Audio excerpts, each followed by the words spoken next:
Bago tayo mag-umpisa mga chong, pag-like muna na tong video dahil malaking tulong na yan sa ating munting channel. Well, kumpirmado na nga na magbabalik Pilipinas ang 7-foot big man na si Greg Slaughter, kaya na in-expect ng karamihan na magiging panandalian lamang ang kanyang stint sa Manila Stars ng MPBL. Pero ayon naman sa mga insiders, mukhang mas preferred ngayon ng big man na manatili muna sa MPBL kesa bumalik sa PBA, kung saan ang nakikitang dahilan ay yung nangyari noon sa kanya sa Barangay Ginebra, San Miguel. Well, sa pambalita, punta naman tayo sa dating Spider-Man ng PBA, walang iba kundi si Arwin Santos na umaasa pa rin na makapaglaro muli sa San Miguel Beermen. Well, ayon pa kay Arwin Santos, kung bigyan ng pagkakataon na makapaglaro siya muli sa SMB ay tatanggapin niya ito, pero sa ngayon wala pa siyang natatanggap na tawag, kaya naman patuloy siya mag-ensayo at ihanda lamang ang sarili. Dagdag pa ni Santos, ang pong may kapal na ang bala sa kanyang buhay.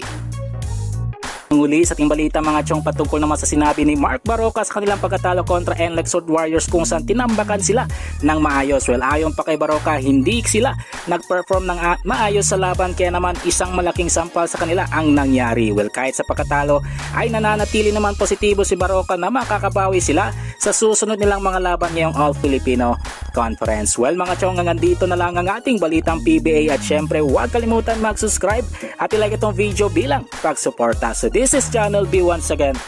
I'm out.